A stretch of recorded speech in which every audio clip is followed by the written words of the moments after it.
The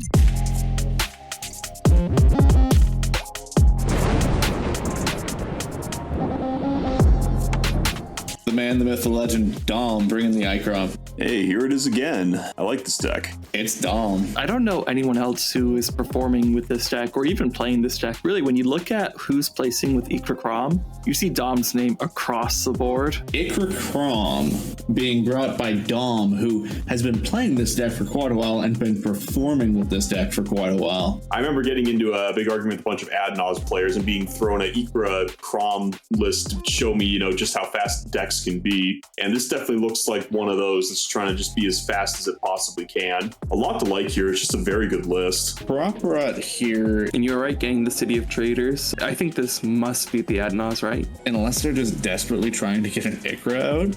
Ooh, they decided they wanted more mana. You say it's been reset to 0. In some ways it has. That's Demonic Tutor, so that's some pretty good follow-up, I think. And they're using all that mana, peer into the abyss. Like you said, Breach, show me the LED with a thick hand like that. Got a pretty solid win in. I mean, Dom just keeps doing it.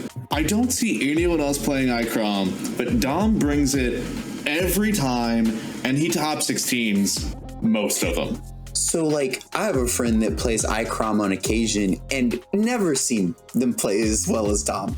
Dom is insane with this list. Dom might just be one of the best pilots we have in the format, straight up. Goated. I mean, this deck is way better than people give credit for. This deck should see more play. It is very good. ikraum being brought by Dom, who is the legend for that deck. Interesting to see. Life totals look generally pretty high. Both Ikra and Crom are also on the board.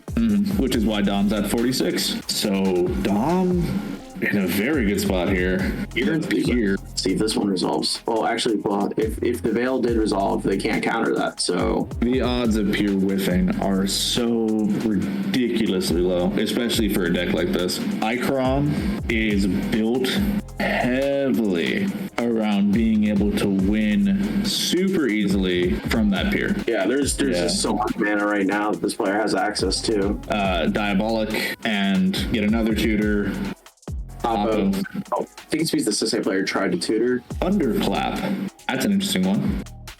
I believe it was just countered with a Fierce Guardianship, though, so. The grip of interaction in that hand. I mean, that's the big upside for ikraum. You have the explosiveness of Jund while still running blue.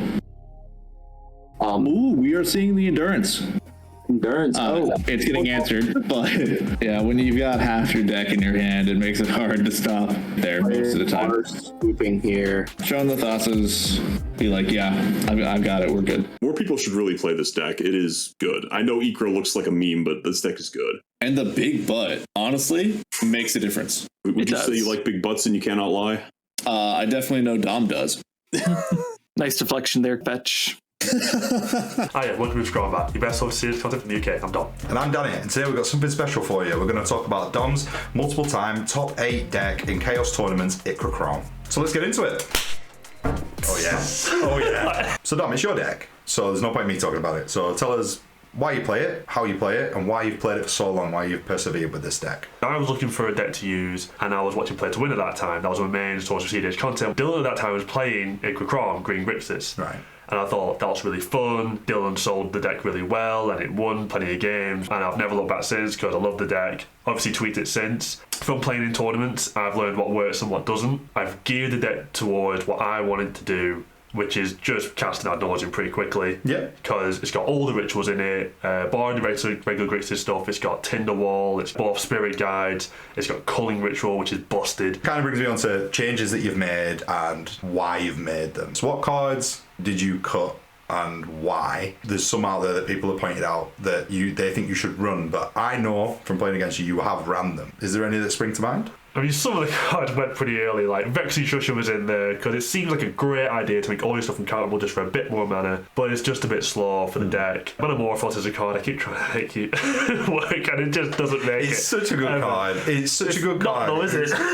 It is in the right deck. Yeah. If there's a tax effect on board, if there's a Ristic or a Mystic on board, it's terrible. If there's Rule of Law, it's useless. Orcish Lumberjack. I love that card so much. I think we both love the Lumberjack. Yeah. Yeah. We love him. It did some work. It won you some games. Oh, yeah. So it's a really powerful ritual in the... I mean, it's slow for starters because it's summoning sick, which is really... Well, it's only holding it back from being busted, I think. Yeah, it'd be ridiculous. I've used it before, and it's really helped me in dire situations where I've used it to cast Crom or whatever. It may come back in at some point. I have had the ring in there at one point. Because we record all our games, I could look back on these games and be like, the ring isn't helping me that much. Yeah, I think of all our recorded games, it helped you win one. Yeah, and I was slight. I didn't win because of the ring, it just kind of helped. I think we underestimated the ring because we misread it. Then we read it and we're like, oh, we slept on this and kind of overestimated it a little bit. Doesn't it? It's called it goes everywhere. We kind of overestimated it, both of us. Not always though, but after a few games that you played it in ikraum, I was like, it doesn't seem to be at the pace you're playing at. Yeah. You're investing 4 mana into this rock. It's going to draw 1 card, maybe 2 before you just win the game with 5 mana.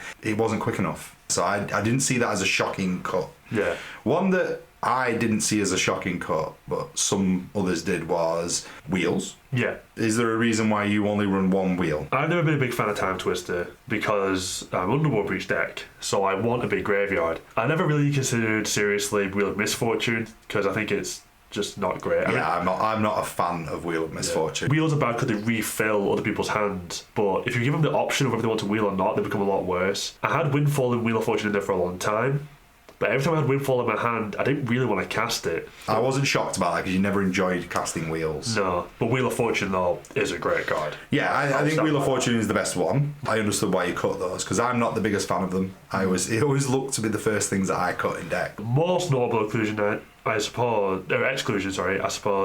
is Old Passagiu, who shelters up. I know that this has been brought up a couple of times by different people, so tell them why you don't. I did have Cropper in there for a little bit, but then I realised it was too good, because I do run City of Trades, I do run Ancient Tomb, and it's helpful just to get a bit more mana. I don't want to run too many crop rot targets because I don't want too many close lands because I'm still a 4-colour deck, so I still want colours. I mean, it's helpful if you mix it with talismans. I experimented with that. I tried Passagiu in there. Seems really good. It's like in a world of Rhystic, which is what the meta is right now. Everyone's got Rhystic and everyone's got a million counter spells. I think it'll be the meta forever. Oh yeah, it's ridiculous. But they've got counter spells in hand all the time. It's like, great. So I need myself to be on counter, but I don't care how many counter spells they've got. And that is good because you can crop out an end step. And it has come in tournament games. I've Passagiu'd and then the thing's uncounterable and then it's like sweet. And then if you make Adnos uncounterable or your peer uncounterable, then you have a million cards in hand, you'll have all your counter spells anyway. So you don't care if they have counter spells because you can fight with them. But if you get it in your hand and you just play it, it feels bad. I had it in there for a minute because I was like, mate, having an uncounterable Toxic Deluge or an uncounterable Culling Ritual is really good. The Toxic Deluge thing stands, that's great. Because now there's no one stopping it, everything's dead.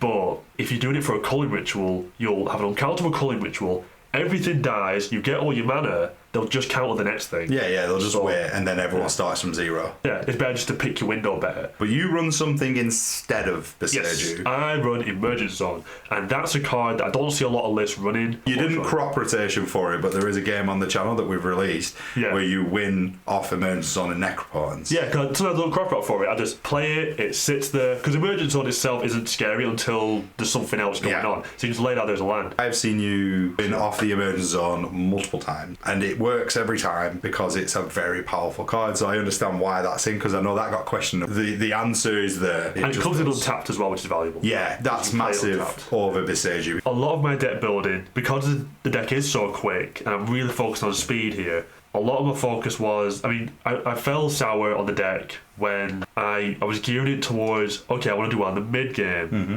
But then I started putting too much mid range in it, and that's not really my play style. It's not what I built the deck to do, and it just muddied the water. I started doing terribly. I started losing games. Like, I couldn't help but lose games all the time. Yeah. Because I just wasn't comfortable with the deck, I suppose.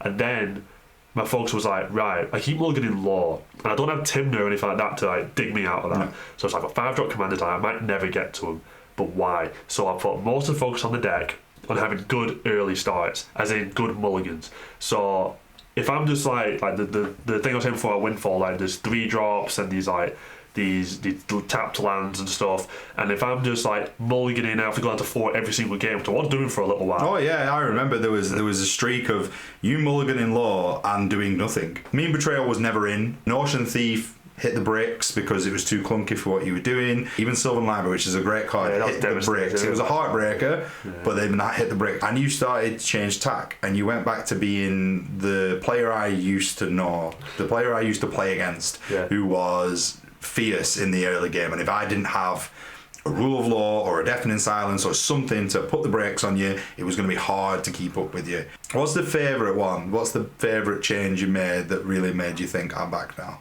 I've got a one that you put in that I really liked. I thought it was a stroke of genius. What's that? Mine's Defence Grid. Yeah. I think that card is beautiful for what you're doing, because you're like, if they have to react to the defense grid. That's what I'm talking about when you were so good at surviving the mid game and making it work for you. D-Grid just embodied all that. You were just like, I'm doing this, I'm going to force you to play to my tune. Yeah. And then when you do, I'm still going to beat you. After not doing so well in a couple of tournaments, I was like, I need answers for everything. I need to be able to lock things down, I need to blow things up, I need to be able to counter everything, but I didn't.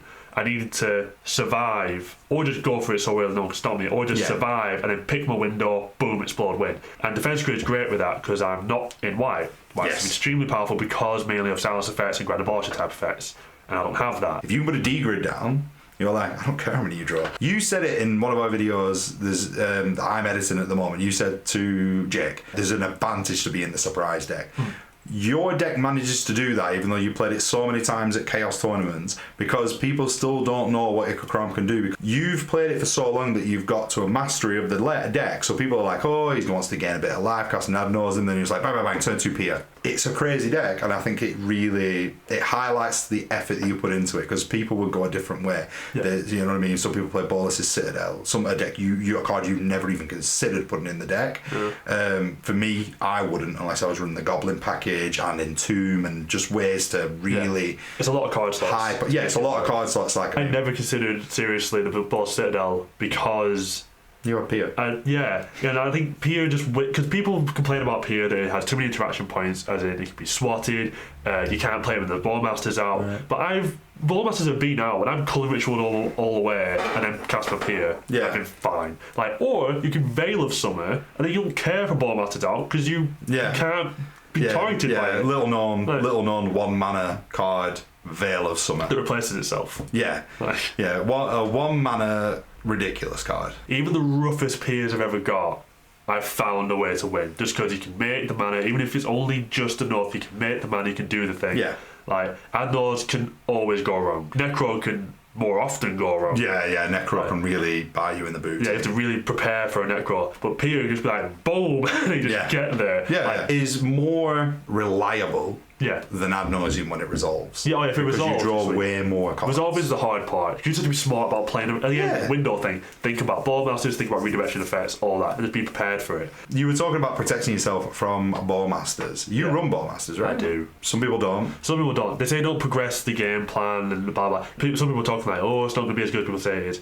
We knew it was going to be as good as people say it was. It's ridiculously broken. It's like, come on, it's two drop. It's got flash. It's 2 drop. There's flash. It ETBs and picks something as well, which is pushed. It's so good. It does so many things. It kills so many creatures. Another card as well that, because of tournaments mainly, made me put it in is Mindbreak Trap. Brilliant card. So it's a 4 drop. Mindbreak Trap's a 4 hit off nose. It's so good because you're fine tapping out to cast your commander or whatever, or cast whatever piece you've got, because you have Mindbreak Trap. You don't mulligan for Mindbreak Trap. If you have it in open hand, you're really happy. If the deck goes off really fast, like a Keurig deck or a Rogue Side deck or something like that, you just zap them. Boom, Mindbreak Trap, and they're done. And that's also the reason I said before about tapping out, play a commander, and you roll to hold a Mindbreak Trap. That's why I run Fierce Guardianship and Deflecting SWAT, because they are, especially SWAT, massively powerful cards. And SWAT ain't bad for 3 mana, really. But the fact that you can play it for free is busted. Because you can progress your game plan. So I can just go, get your ikraum out, draw your card. But now I've got interaction in hand as well, either Fierce or a SWAT. And that's so good. Because now, next turn, if I've cast Crom, say I've got rock, your Mana Crypts and your Soul Rays and whatever. Now I've cast Crom turn 2. Now I have Fierce as backup maybe for my win, so I can just add Nors, and I have SWAT or Fierce. Is there any other inclusions I've got there? Diabolic Intent.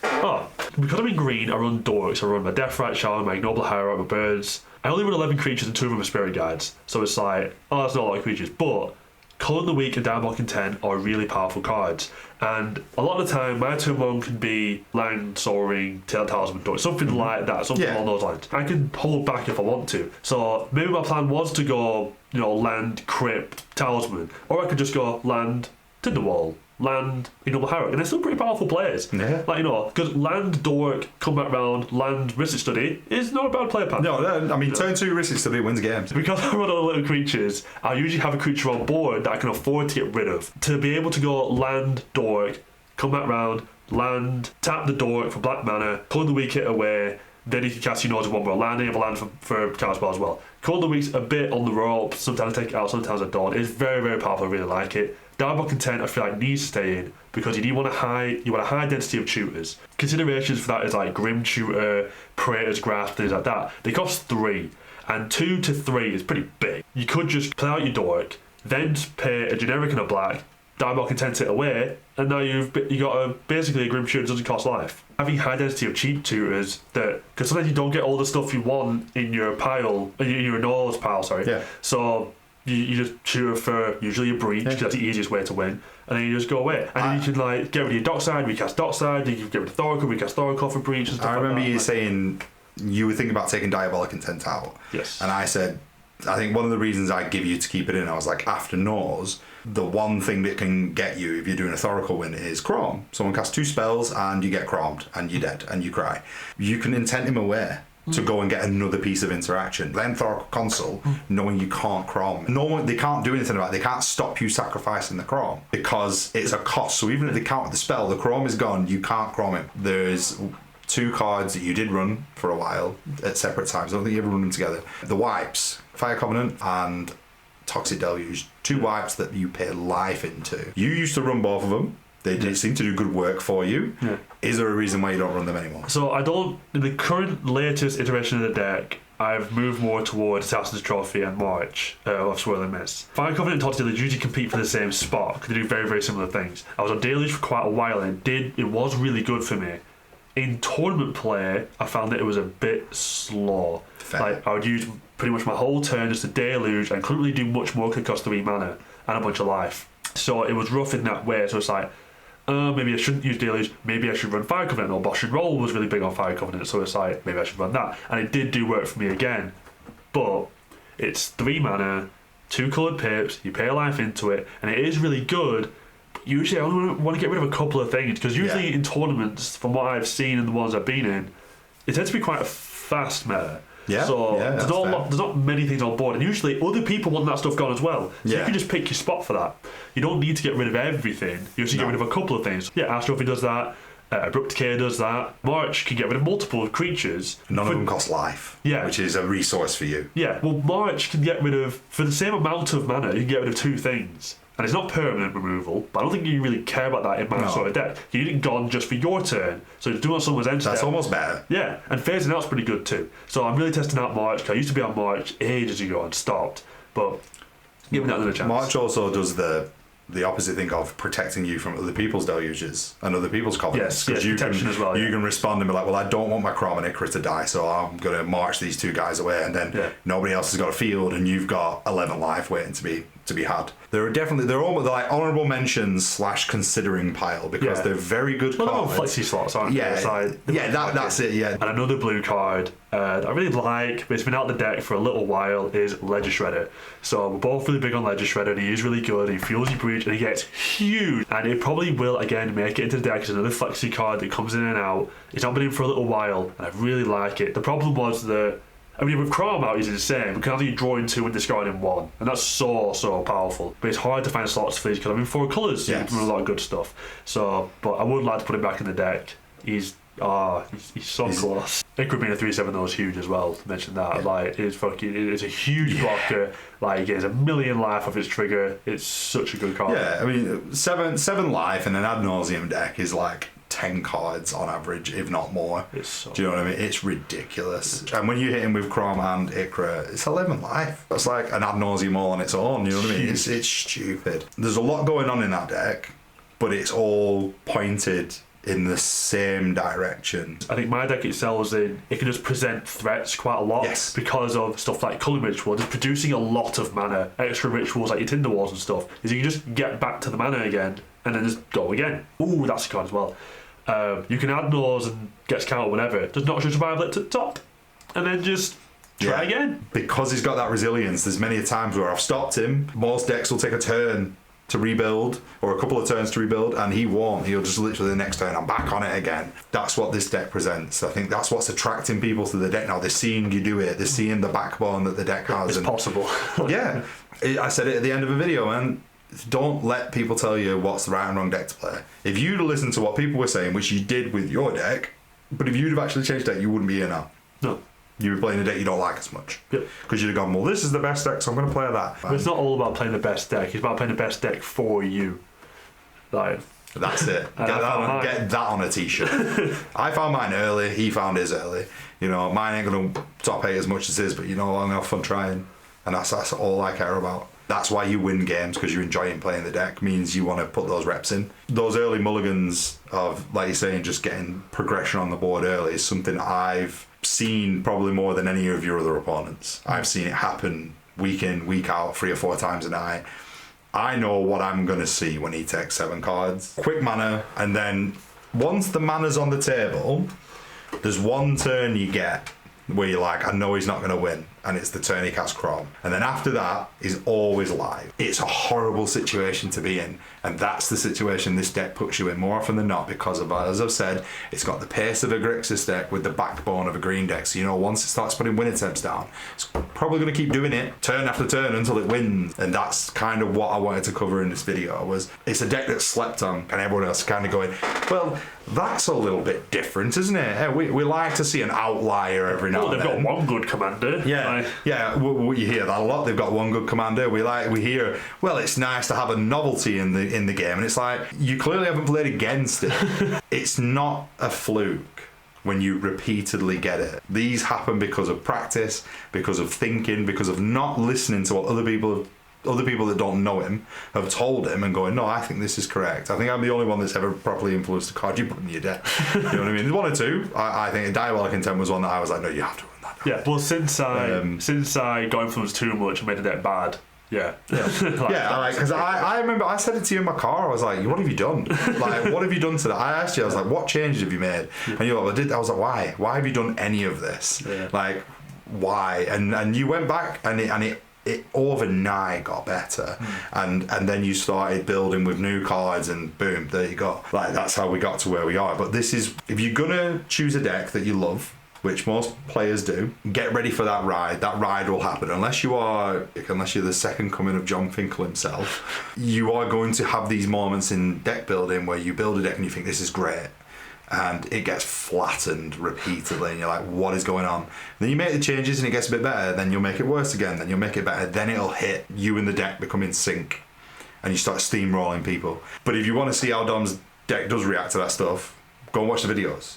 Like, you will get to see it. There's plenty of ikraum videos, and there's plenty of ikraum videos where Dom literally showcases all the things that we're saying. And I'll say this about the Chaos tournaments as well. I only have so much time, and I work on the weekends, so I'm very tired when I do go to these tournaments, because it is into the early hours. And I have chosen to go to Chaos over the other tournaments because it's really fun. Like, the staff are great, the judges are great, everyone's very helpful.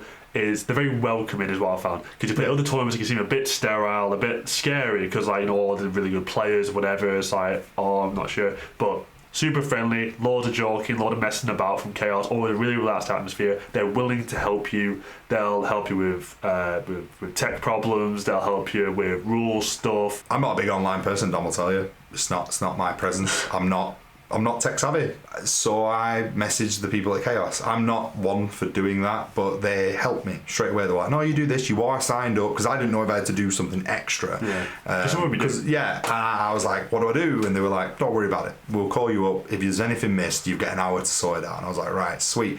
And then you sit there and they chat to you and they have a good time with you. And there was one tournament, my first one, I finished 17th, but the player above me, I was on the exact same points as him, and I think my win percentage was like 0.3 less or something. He had to drop So I got bumped into the top 16. I was just about to take my headphones off and go to bed because it was like 2 a.m. And Chaos himself got multiple people to message me and message me himself to say, no, come back.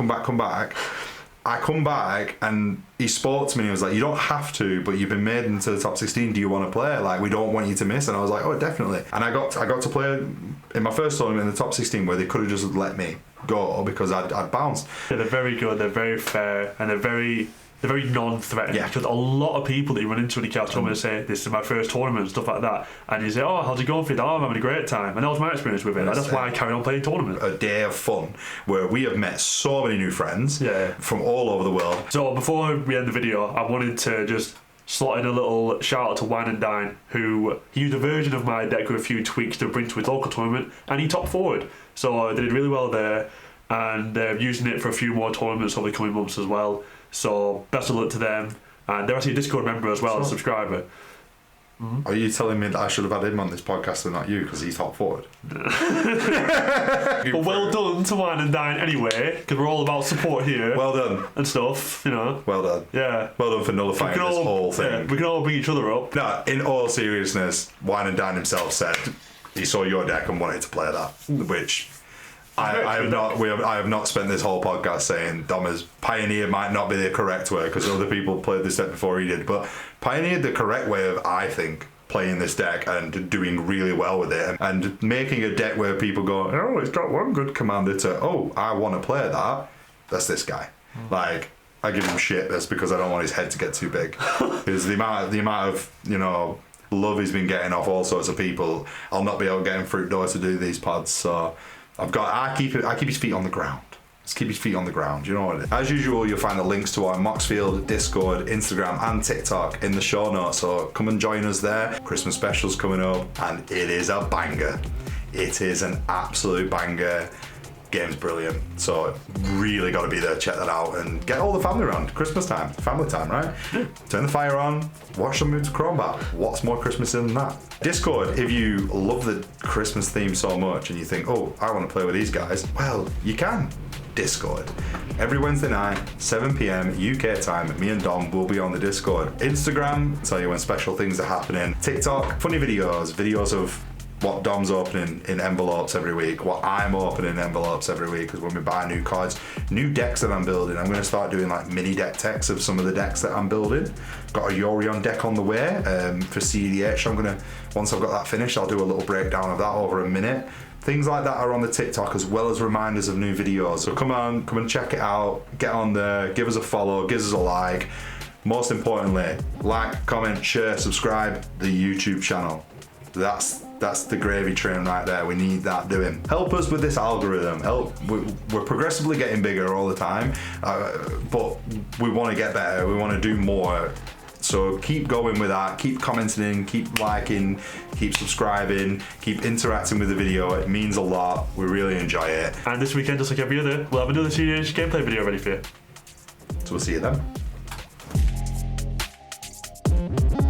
Oh, we can't clap. Wounded.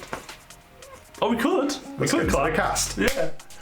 Yeah. Well, Do you want to do it? Let's see how it looks. Yeah, let's get into it. And then, yeah, cool, just not use it. Yeah, so let's get into it. Yeah. Okay. You thought you weren't going to get a clap, but you got one!